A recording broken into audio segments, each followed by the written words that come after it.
আসসালামু আলাইকুম সবাইকে। অনেক গরম, বাড়িতে অনেক গরম, তাই একটু বাহিরে বের হলাম। এটা আমাদের পেঁপে বাগান।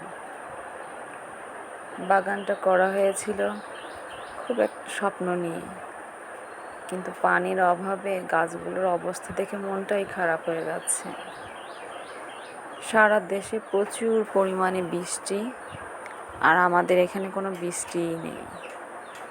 গাছের অবস্থাগুলো খুবই করুণ, মাটি শুকিয়ে আছে, গাছগুলো দুর্বল। জানি না আল্লাহ আবার কবে বৃষ্টি দিবে। চারপাশে শুকনো সব কিছু, সব যেন বৃষ্টির আশায় আছে। কোনো বাতাস নেই, বাহিরে গরম, ব্যবসা গরম, খুবই অস্বস্তিকর।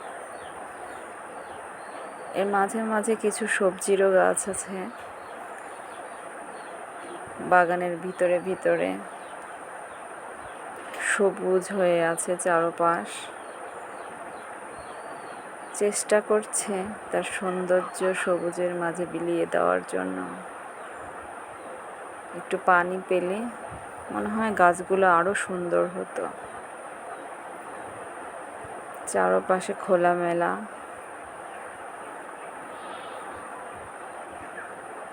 একটু বাতাস হলে এখানে বসে থাকতে অনেক ভালো লাগতো, কিন্তু এখানেও অনেক গরম। একটা গাছের পাতাও নড়ছে না। গাছের ফুল আসছে, ছোট্ট ছোট্ট ফুল, ছোট্ট একটি পেঁপে, চমৎকার লাগছে মাশাআল্লাহ। ছোট্ট গাছে ফুল এসে গেছে, আল্লাহর নেয়ামত।